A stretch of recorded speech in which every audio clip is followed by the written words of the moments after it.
Ladies and gentlemen, boys and girls, we proudly present our spectacular show of podcast magic and imagination full of Disney wonder, news, and pop culture.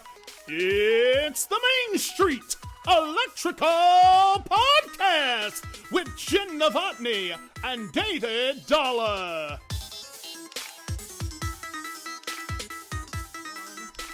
Hey, Jen. Hey, Dave. It's the Main Street Electrical Podcast. I feel like we're back to normal. I feel like the last 3 weeks of episodes have been so all over the map. They have been like, so just crazy. But we haven't missed a week. No, we have not missed a week. That was very important. And I will credit quasi-producer Heather for that because she's like, you got to get an episode out. And honestly, I'm the same way. Okay, so I look back to the heyday of a site called Inside the Magic. Back when a guy named Ricky did the podcast. And Ricky was brilliant. And guys, if you ever have a chance to go back and listen to the old episodes, he did 500 episodes.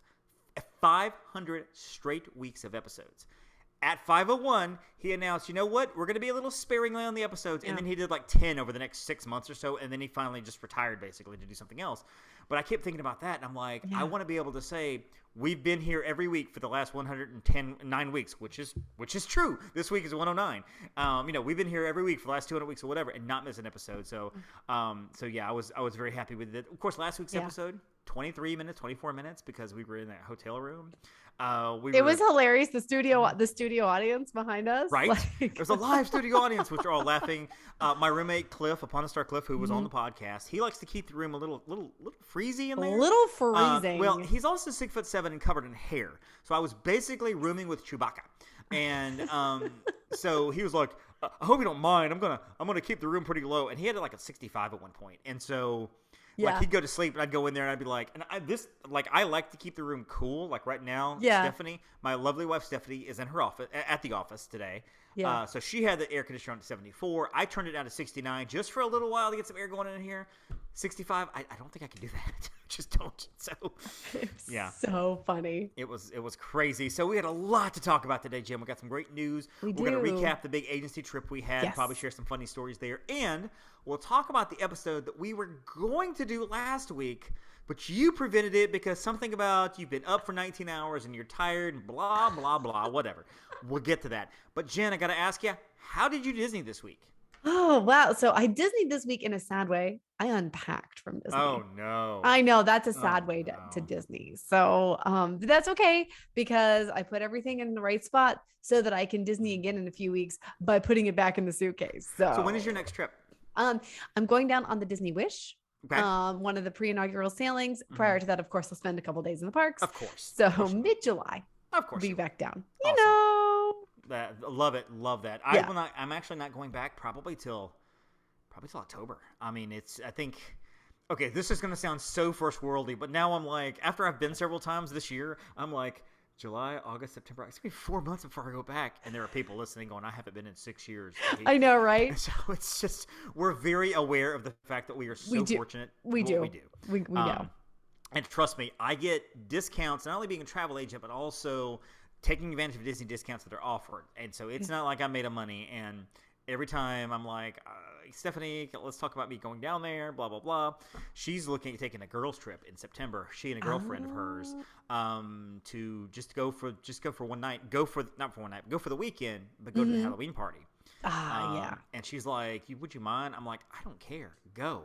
Because I'm telling you that I keep going. You are definitely you definitely get to go. Like you don't get to So I Disneyed I'm wearing my Orangebird shirt. I'm so excited. My new Orangebird shirt.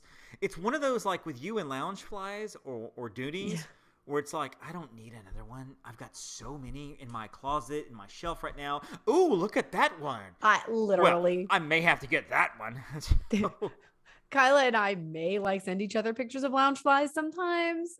It's fine. Well, I mean, one of our chats, our agent Meredith, the Hungry Travel Agent on Instagram, loaded us up just now. She's like, "Oh my gosh, I need these 9 pictures of Loungeflies." And just it's between Dooney's and Loungeflies.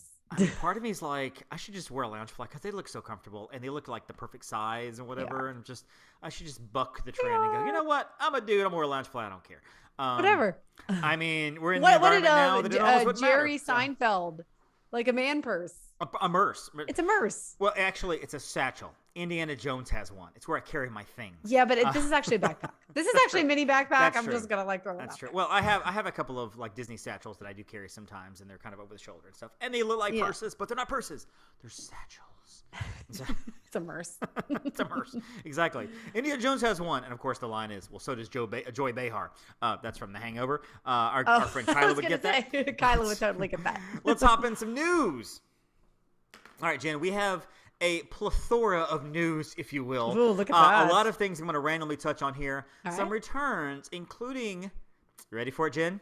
Victoria and Albert's set to reopen this summer.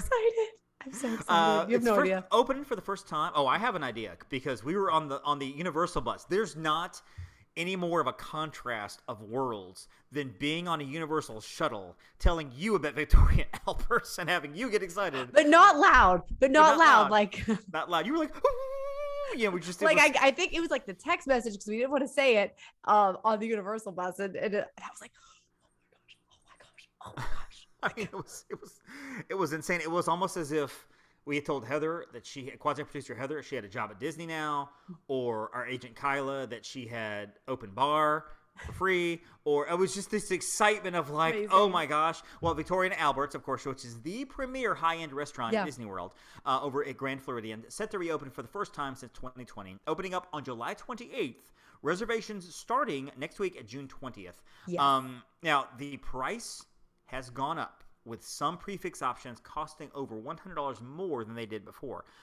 So this may be something you only get to do 4 or 5 times a year versus 8 or 9 times a year. So, you know. I'd like to do it for Brady's birthday because we've been really waiting cool. for it to come back. So I can't do it. I would love to, but I cannot justify. This is me personally, and I am not judging you for doing it because people choose what they want to spend their money on. I spend my money on this. This is a $60 Hawaiian shirt that I bought for Disney. I don't have $60, but I saved up for it. I bought it, and so you know I can't judge people for spending money what they want to spend on. I personally I can't justify it. We just love food, you know. But I also food. I was also at All-Star Movies for a night or two this past week, and you're like, yeah, I can't justify that $150. So. That's an appetizer at Victoria and Albert's. I give it eating.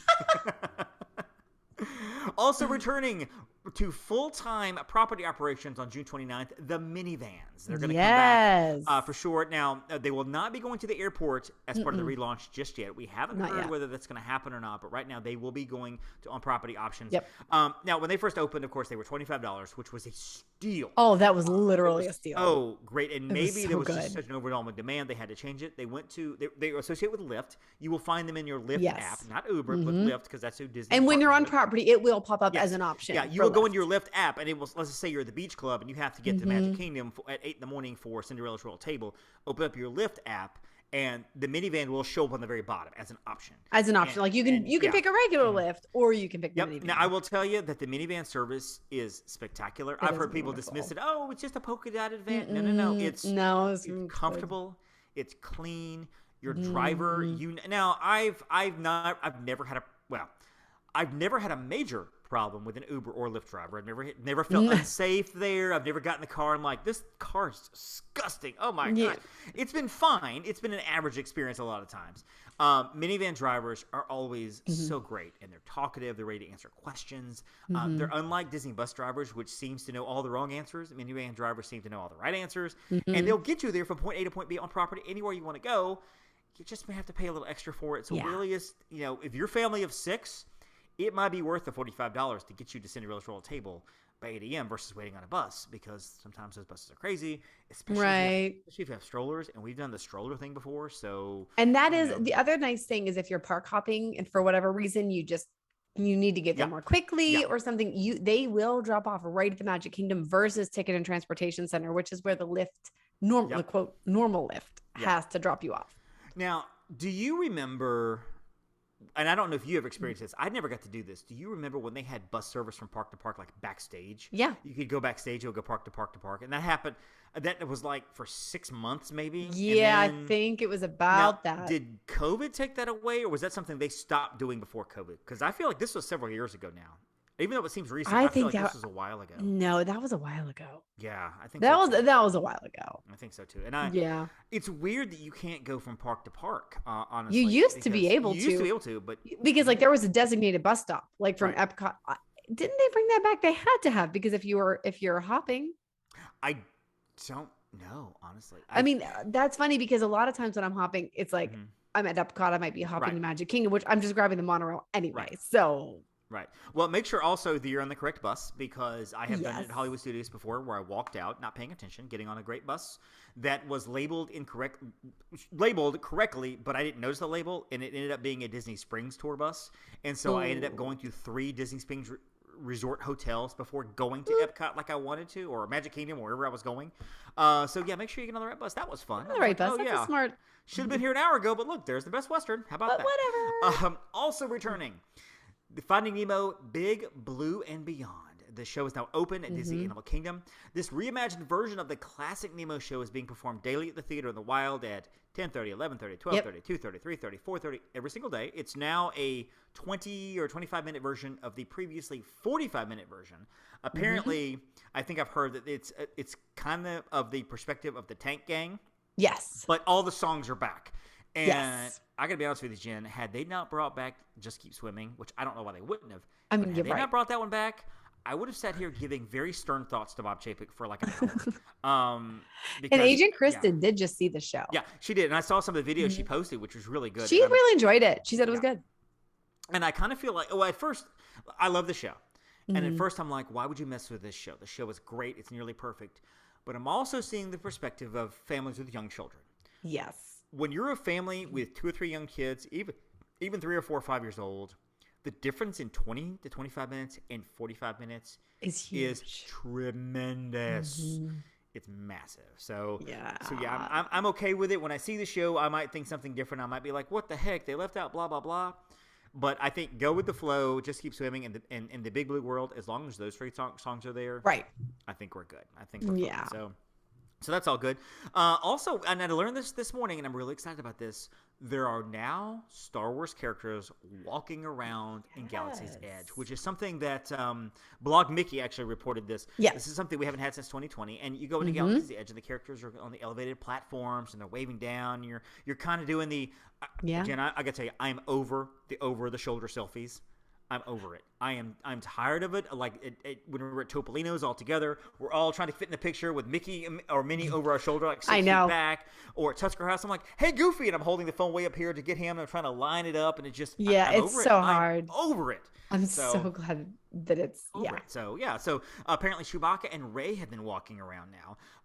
So they've started roaming around now. Galaxy's Edge, they don't have a meet and greet line. No. Basically, the way it works is this is a world that you're in. And just like if you were walking in your own downtown area of your hometown, wherever that may be, audience, you wouldn't just have people randomly stopping and doing meet and greet lines. You would have people walking around. That's what this is. So as far as the characters of Rey and Chewbacca are concerned, they're in Batuu. They're right. So you can get pictures with them, walk with them, talk with them, take pictures, whatever. I will tell you that the First Order officers are always fantastic to walk with. They're wonderful. So they're great. Have you gotten your pictures with Rey and Chewbacca in Galaxy's Edge? With Chewbacca, yes. I've never gotten mine with Rey in Galaxy's Edge, but I've gotten Chewbacca. Of course, I've gotten the Stormtroopers because they're just of course. But I love that they're back walking around, and I miss Chewie hugs. Like I didn't get to see him last time I was there. I just missed, when I was walking through, I just happened to miss him. But I'll get a Chewie hug one day. Giving a big goodbye hug to Upon a Star Cliff, it's just not the same. It's just not the same. I mean, he doesn't roar as much, and so he's like a genteel giant, everything. Right. So, Just not the same. Also reporting, coming up here, we have found out, this is actually announced today, that if you're interested in seeing Harmonious at Epcot and you want to see it streaming on Disney Plus on June 21st, Idina Menzel and other celebrities will be doing a Harmonious special on Disney Plus at 6 p.m. Pacific, 9 p.m. Eastern, so 8 p.m. on my time.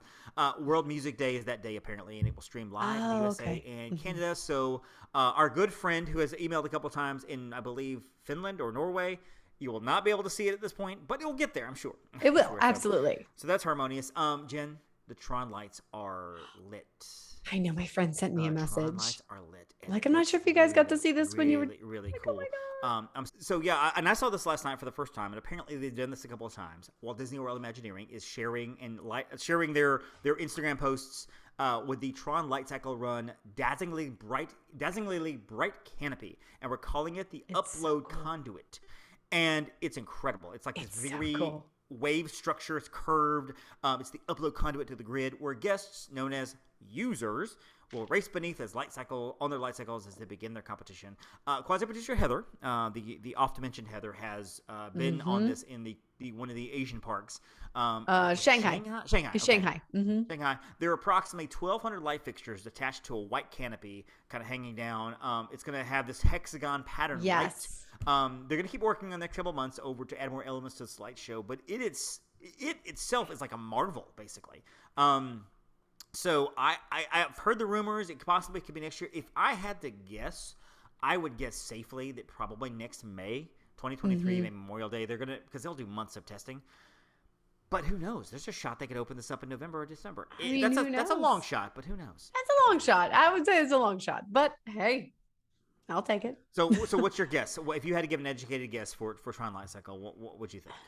I mean, the traditional opening dates, honestly, are like around, like in the fall. Like I want to say Frozen opened like in November. I want to say it was like around like a November 1st time frame opening, or Memorial Day weekend, like for summer. That's typically what they do. It's like November-ish or May. Now, not to say that you can't do it another time, but let's see, Pandora was May. I think Toy Story Land was May. Star Wars was May. So you're officially saying May. Okay, so Jen is telling the world that the opening date is going to be May. Okay, that's cool. I mean, obviously, I was officially guaranteeing stuff. I'm just excited that you're going to get Heather and I media passes. That's what I'm happy about. Oh, okay. Look at all the things I'm doing. And finally, we have to jump over to Universal because we did spend a couple days there last week as part of our group. But the Universal is opening up, and honestly, I'm surprised it took this long for a park to do this, an escape room. Okay, this makes me excited. Not just an escape room, but a Back to the Future or a Jurassic Park themed escape room. Yes. Over in CityWalk. It's going to be opening up. It's called Universal's Great Movie Escape. It's going to open this fall, and basically it is just what it sounds like. It's an escape room. It's probably going to be $30 or $40 per person because that's the money they can charge for That's that. okay. I would pay it at least I would pay that. And so you're going to have this escape room based on these two things. And this is exciting, too, because if this goes over really well, I could see them expanding this out to make a Harry Potter escape room. Oh my gosh, yes. Even like a children's themed, like Minions escape room, maybe where the clues are easier to find, whatever, for the kids and stuff. Yeah. I could totally see that. I've been to 2 or 3 escape rooms. They're a lot of fun. They're so much fun. Some are needlessly elaborate. Like there was one where I had to put like a pump on the wall and like push air through a pump and like a painting lifted on the other side for the air pump. And I'm like, who would think of this? What the heck? I know, but I love escape rooms so much. You get in there, there's like codes and you're looking at numbers, blah, blah, blah. So yeah. You're like, okay, like you want to be with good puzzle solvers when you go to an escape room. Like when the Void left Disney Springs, which that was loved. Fun. I loved the Void. It was great. And I'm understanding that was the company itself. Right. I don't think that wasn't Disney. That was the company. Right. But I would love for them to do something like that here. I mean, I think they could.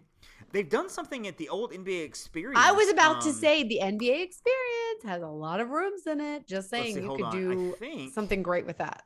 Okay, so as of April, the NBA Experience to become limited time Star Wars virtual experience at Disney Springs.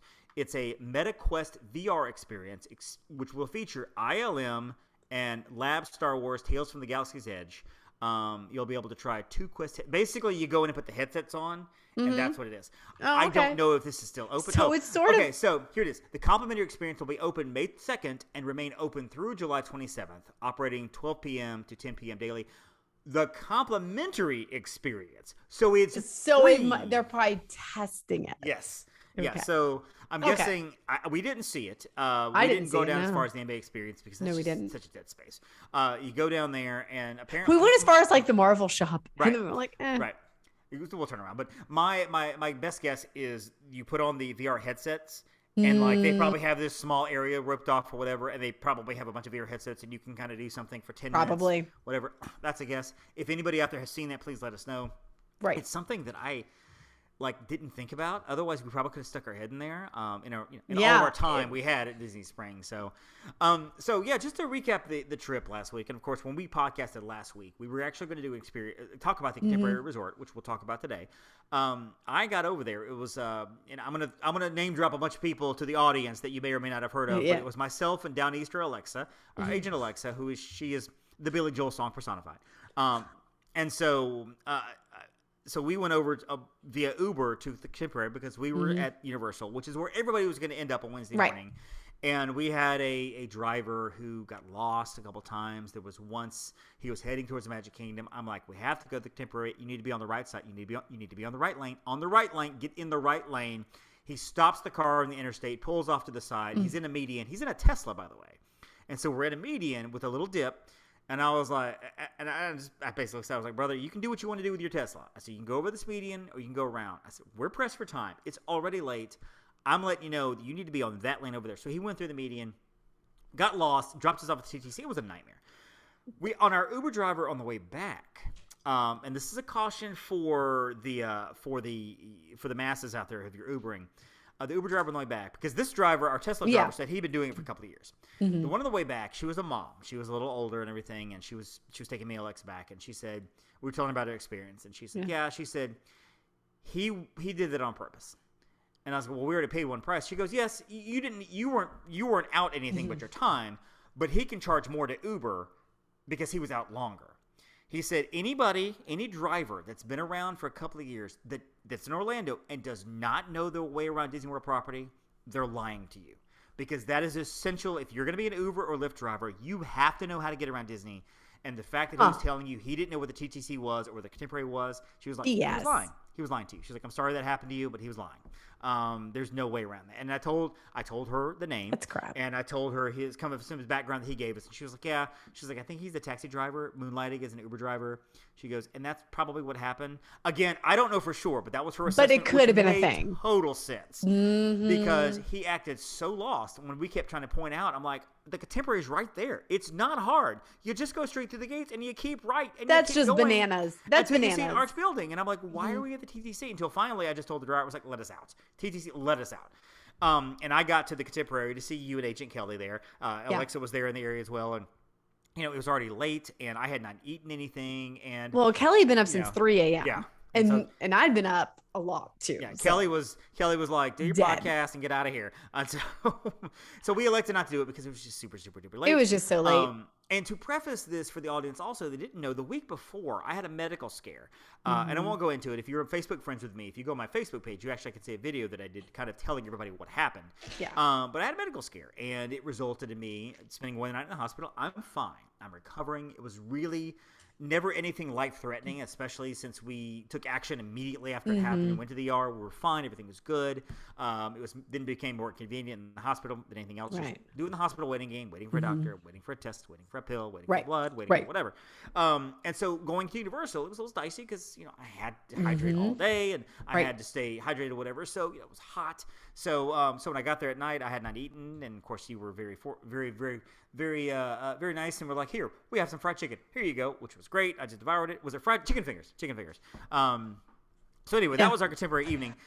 Universal was great. We had a great time at Universal over a couple of days. Did the parks. Good. Jen, I think there was a coaster that we rode. Can you tell us your thoughts on that? Yeah. Oh my gosh. So we rode Velocicoaster, which is one of the hot ticket items at Universal right now. Yep. It is worth all the hype. I'm telling you what. So good. Freaking amazing. So smooth.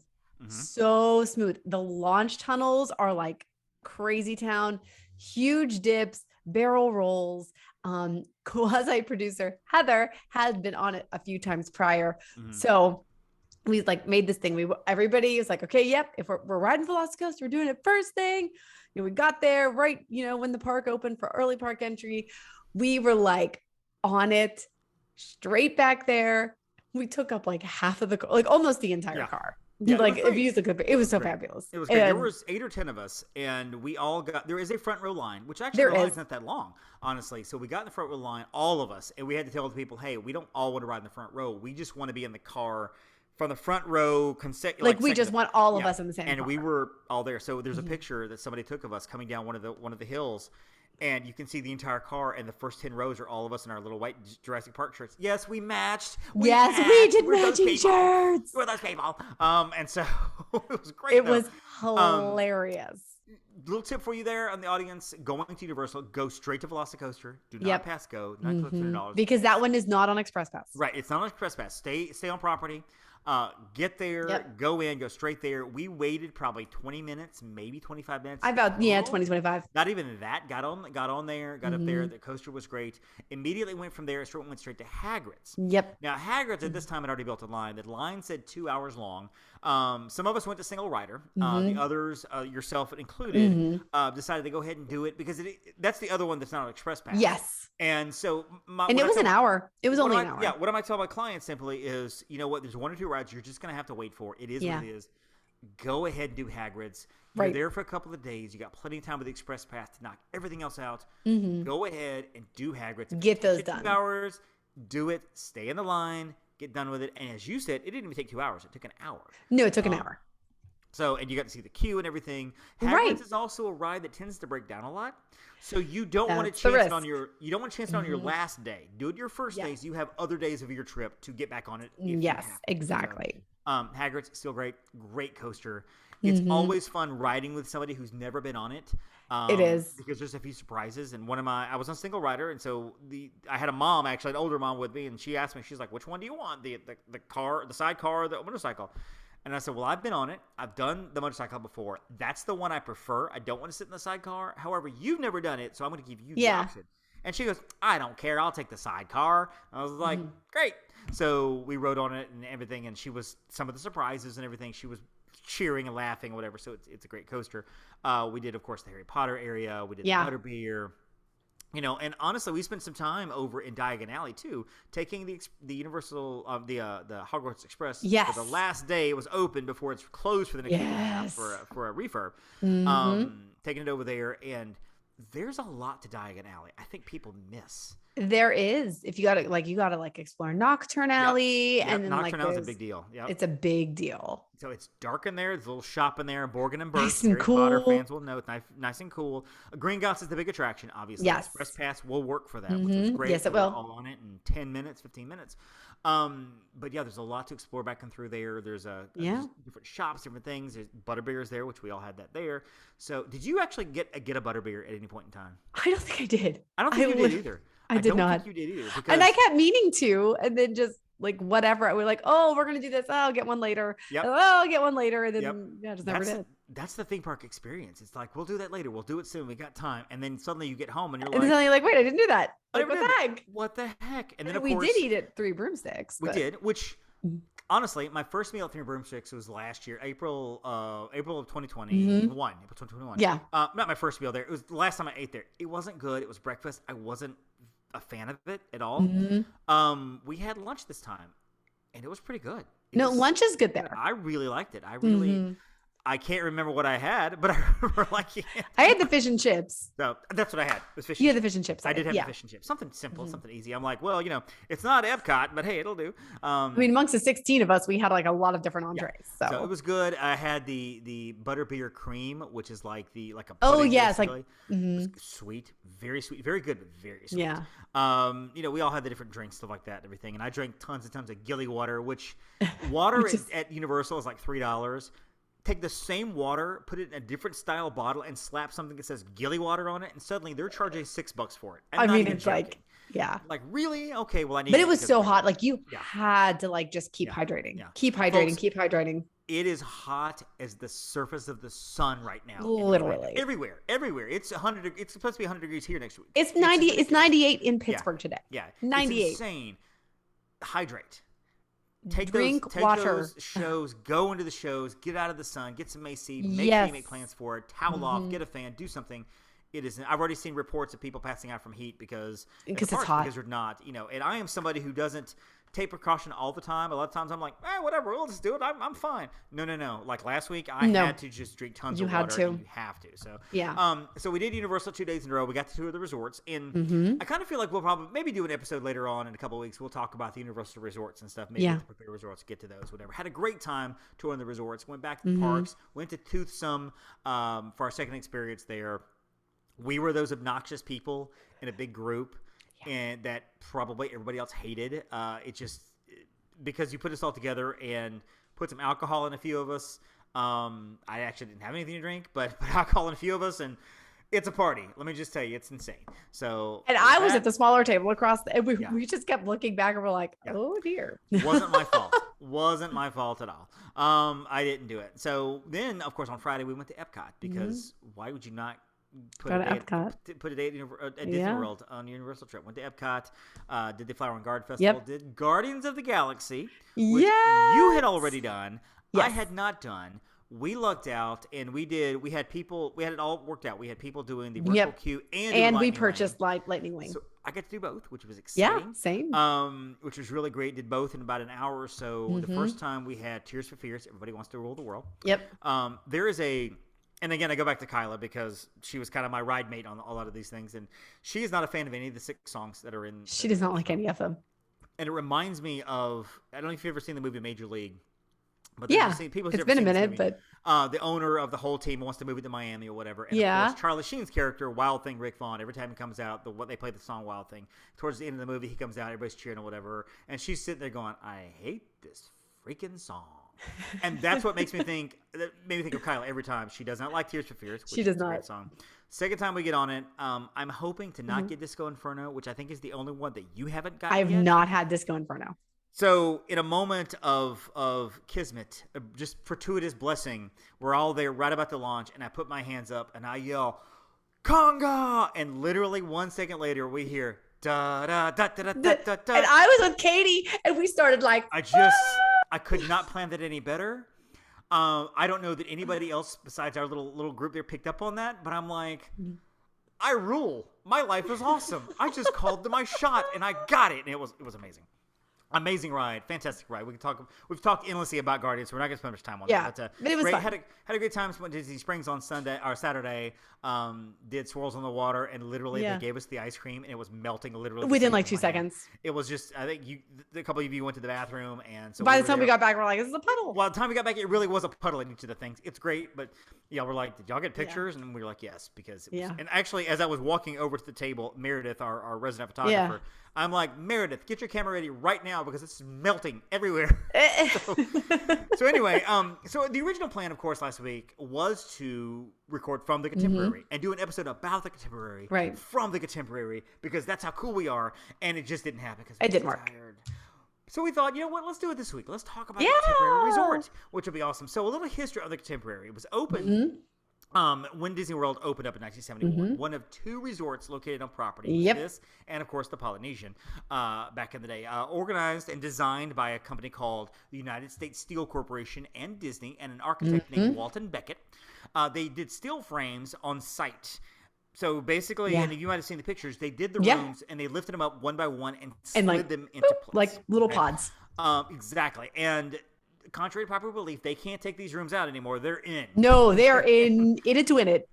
They are in it to win it. They did a renovation in 2005, and then it was completed in 2009. They turned the north garden wing. There was 2 wings. So they have the big so they have the big tower, the big A-frame. That's what everybody knows is the A-frame that's in the where the monorail goes through. Originally, they had 2 buildings off to the side, the north garden wing and the south garden wing. And these are smaller rooms kind of off to the side. Each not smaller rooms. Not smaller rooms, excuse me. Not smaller rooms, but smaller buildings.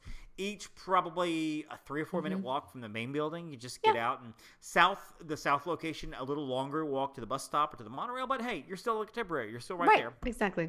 In 2006, they filed filed plans for a project on the site of the Contemporary. They demolished the North Garden wing and began to build the Bay Lake Tower. Yes. And that opened up in 2008. 2008, timeshares began in 2008 to DVC members and October 5th for new members. And then they opened up sometime later in 2009 is when it actually opened. They demolished the North Tower. So South Tower still exists. Still there. Contemporary, known for a lot of things, but one of the most famous incidents was in 1973.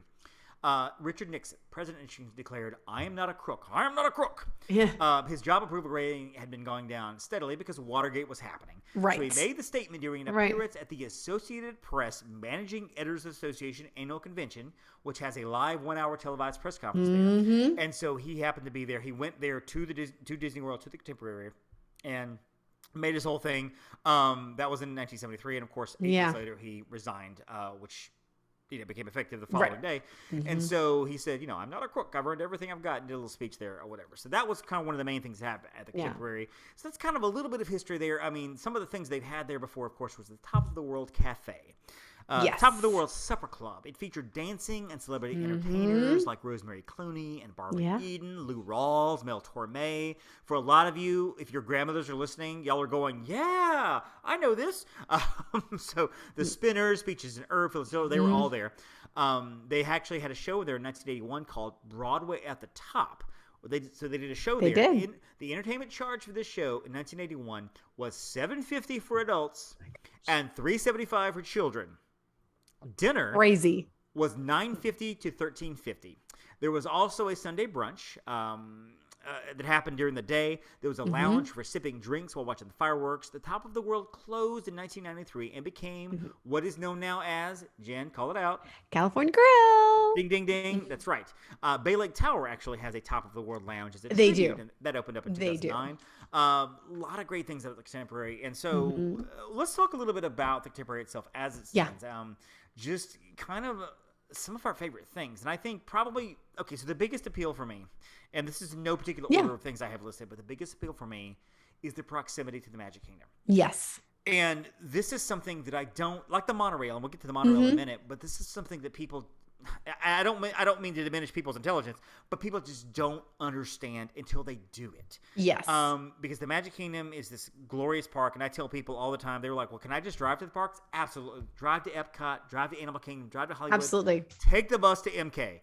Take the monorail to MK. Don't drive to Magic Kingdom because then you have to park at the Ticket and Transportation Center and then take something anyway. So So find other form of transportation over there. Even Uber drops you off at the TTC, as I discovered. And so, staying at the Contemporary, you now can walk from the Contemporary, and you can walk from the Contemporary to the Magic Kingdom in about 10 to 15 minutes. Yes, you can. It's one walk. You walk across one little road, another little road, and it's a straight shot. They have the baggage check halfway down the walkway. Yep.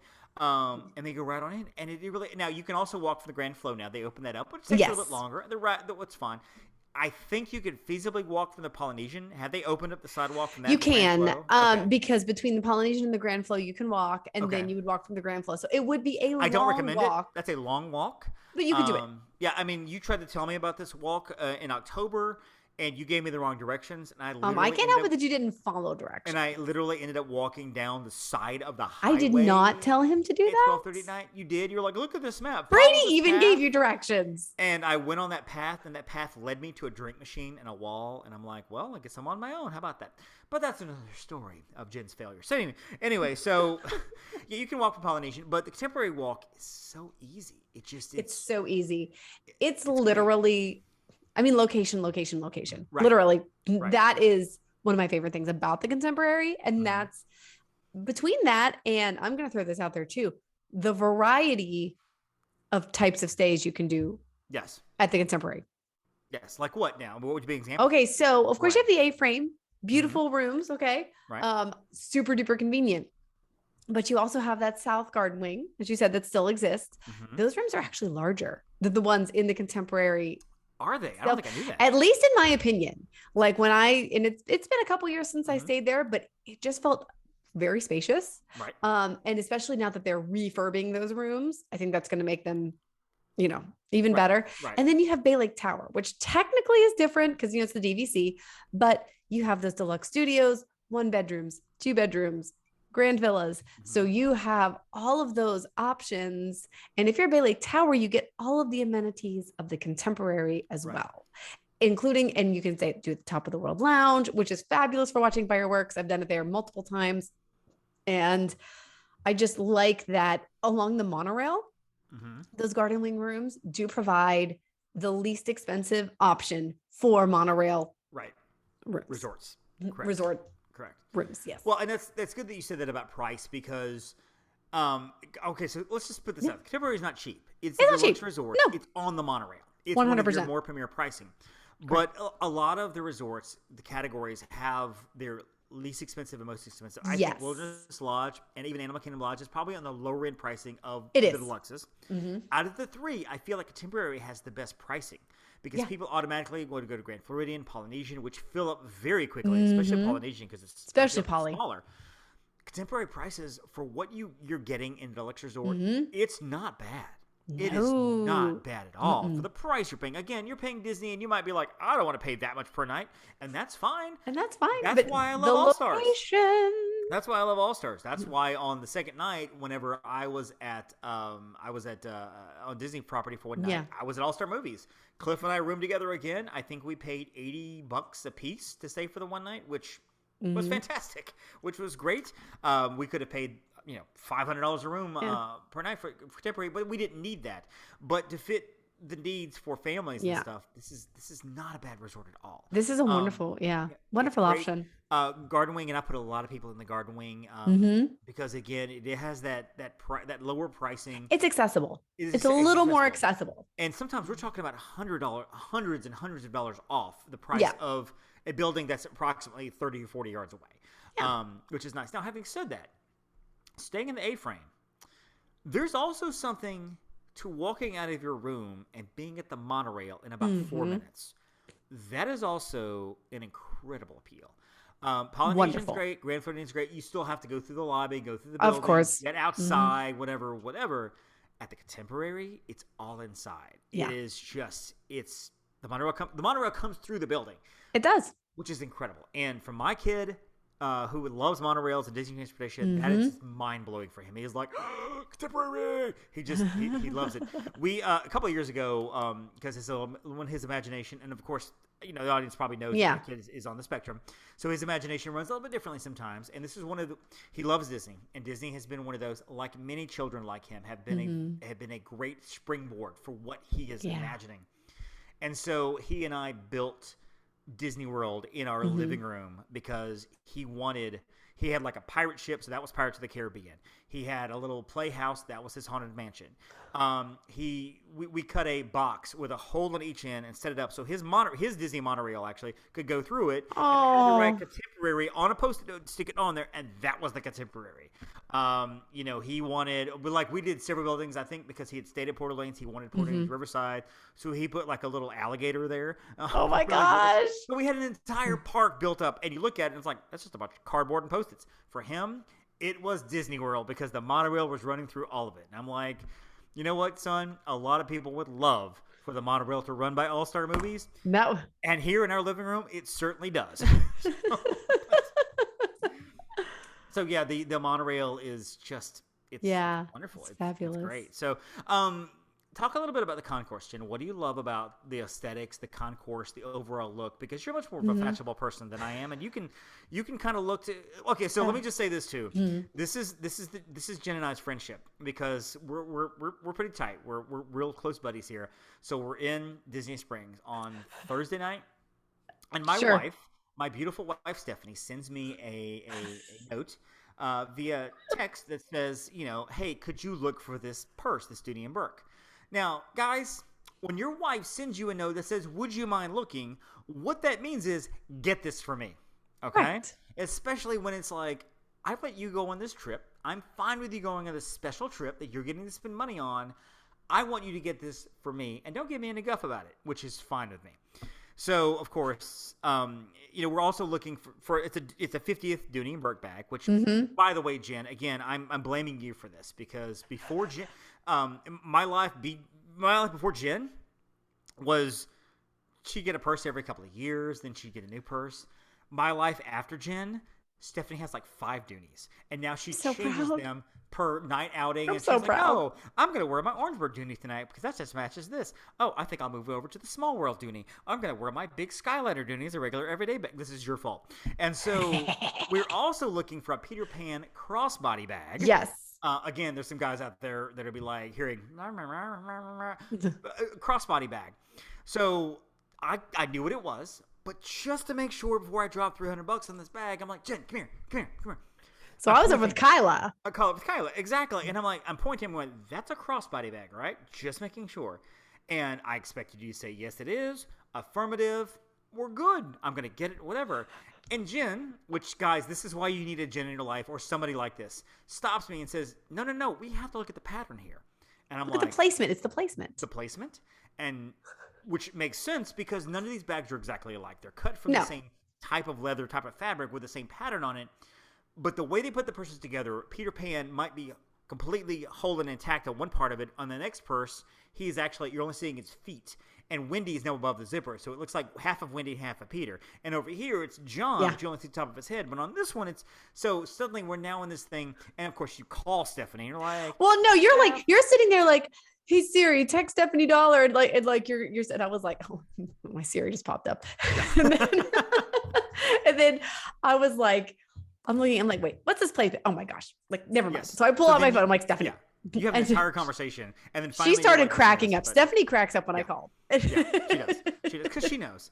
And then I was like, no. Like, oh my gosh, Peter Pan's head's cut off. I'm like flipping out purses. Mm-hmm. Yep. And then you had walked away to go find Kyla and ask her something. And I'm like, David, get over here. And Stephanie's dying on the phone. She's like, I'm glad y'all keep him in line. Yeah. So to wrap that story up, that little non sequitur, we got the purses she wanted. We Stephanie did. was very with happy lovely with placement. With lovely placement. And thank you for your annual pass discount because when you talk about 2 Dooney and Burke purses, that was a lot of money. So thank you for that. So yeah, contemporary, again, going back to, you're kind of the style, the fashion person. You can look at something and go, oh, that looks good. So I want you to talk a little bit about the aesthetic of contemporary. Why is it different? Why is it appealing to you? What makes you love how it looks? Well, the Mary Blair artwork, like straight up in the concourse, that gorgeous Mary Blair mosaic that's like right there in the middle. You can see it passing through in the monorail. It goes through like all sides of that little middle section. Is just stunning. Yes. Colorful, beautiful.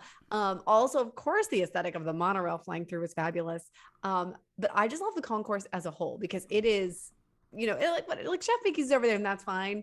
Contempo Cafe, I love. I love the Contempo Cafe, which is one of my reasons for staying there. It's one of my favorites of the monorail resorts in terms of quick service. So you've got the monorail, you've got the Mary Blair, you've got the Contempo. It's just like such great energy. And when I'm there, I'm like, I'm home and I can walk over there and shop at BVG. I love BVG. It's like one of my favorite stores. Yes. So I love BVG. Which is on, I pass it when I'm staying at Bay Lake. I pass it every time. Like, it's amazing. So just to clarify, for people who hear the name Mary Blair, you may have heard this name at Disney World property. You may see the designs of Mary Blair and not actually know who Mary Blair is.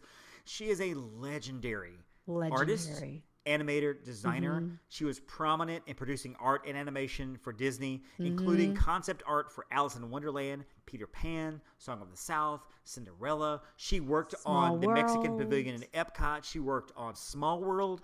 When you walk into the lobby, you're going to see this really fanciful, cool art that probably will remind you of Small World. And that is Mary Blair. That is their dedication to Mary Blair. And it's beautiful. It really is. She was the one that designed the great mosaic in the contemporary, the concourse, this massive floor-to-ceiling tiled mosaic on 4 sides. One fun thing to do is to look for the five-legged goat. Because as legend has it, Mary, I believe, was part Indian, part Native American. And so in order to pay homage to that, because Native American lore is that when they do art, they want to make it imperfect. Because no art. Because if you make it perfect, that is symbolizing that you are like God, like the gods. And again, if I'm misinterpreting this, for anyone listening, please correct me. I'm not doing it on purpose. But there is a 5-legged goat there. There is a 5-legged goat put there. Fact. Because it's imperfect. And you got to find it. It's kind of fun to find. It's a little tricky. It is. I know where it is. is, but that's an icon of the contemporary. Concourse, it's one of my favorite sites in all of Disney World. You're on the monorail and you come into this building and suddenly it's all like bright and everything. Oh, look, there's Space Mountain and there's the parking lot, whatever. You come into this building, this incredibly open space. You look down, there's Chef Mickey, there's the lounge, there's the Tempo Cafe. You're looking into the shops, like inside, like top of the shops, and the rooms are up there. It's gorgeous. I love BVG. I love the shops. Love BVG. And Fantasia's, it's more of a kid's shop, more of toys. Yeah, it's changed. It has changed. It's whimsical. BVG is more of a high-end thing. For people watching on YouTube, this shirt, I probably could find at BVG. You know, Magic bands like I have in my hand here, I'd probably find over at Fantasia. Fantasia. Although you can't really find Magic bands anymore because they're selling out. Which supply chain. So that's very, very weird. Well, that and the Magic Band Pluses are coming in. Right. But yeah, the shops are fantastic as well. Finally, let's talk a little bit about the stays at Contemporary. Now, I've been there once. You've been there a couple of times. I've been there once, and I stayed there for the 50th with a group. We actually, several of us kind of pulled our money together to stay at a theme park view, club level Contemporary. This is a room that I could never pay for on my own. Thankfully, I had like 5 people that we all jammed in together, and we made it work, which was awesome. From our balcony, we got to see the fireworks. The rooms have this Incredibles type theme. Not incredible, but Incredibles type theme. They kind of went retro with the Incredibles and everything, so a lot of the rooms are themed like that. It was just comfortable. The balcony was fantastic. Club level, which I'm not privy to a lot of club level. Club level was great. I got to go down the hallway and, get some water, get some breakfast, whatever. Did it a couple of times. There's also something to be said, too, for walking out of your room and looking over the edge of the balcony and, again, seeing the monorail and all the shops in the concourse and then going down the elevator, there's the monorail. So, loved it. So, you've stayed there. I'm assuming you've stayed at the Contemporary a few times. I have stayed there a few times. More than a few times. Actually, I've never stayed club level at the Contemporary. But I've stayed in the Garden Wing. I've stayed in the main tower and Bay Lake Tower, of course. Nice. So I know you were at Bay Lake last week, and maybe you've been there. I'm sure you've been there a couple of times before. Is there an appeal of Bay Lake over Contemporary? Do you prefer one or the other, or Bay Lake? Like, oh, I love Bay Lake. I'd rather be Contemporary, but Bay Lake's great. So to me, I do enjoy Bay Lake because the one complaint that you might get staying in the tower is, with Chef Mickey's and stuff, it can get a little noisier, just kind of depending on which floor you're on. I mean, I've never really noticed it as an issue, but some people, like if you're sensitive to sounds or whatever, might notice that. I do enjoy Bay Lake because the rooms are super spacious. If I have like a 1-bedroom, I have laundry facilities in there, which is great. But, and there's 2 bathrooms in a 1-bedroom versus, just like nice.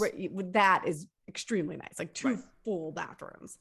So yeah, I am partial to Bay Lake, but the main Contemporary Tower, also gorgeous. And I love the new theming. It was ready for like being zhuzhed up. Yep. Zhuzh. That's a good word. Zhuzh. That's a word that I can't spell. Zhuzh. Yeah. And I guess we also should talk about this too. We should talk about the dining real quick before we end here. We absolutely should. Contemporary has several dining establishments. Yes. One including the premier restaurant of the California Grill. It's on top of the whole thing, which is great. You've been there a lot more than I have, but it's really good. It's signature really good. dining. You're going to pay signature prices for it, but it's really, really good food. And you can go see the fireworks. Now, you have to have a reservation there to even go up that elevator. Correct. So they check you in there, the elevator, then you go up to the top. If you time it just right, you can watch the fireworks. Absolutely. Jen, if you have an earlier reservation, can you come back to watch the fireworks having had a reservation there? Okay, very good. Now, I mean, I do not believe that they have discontinued that.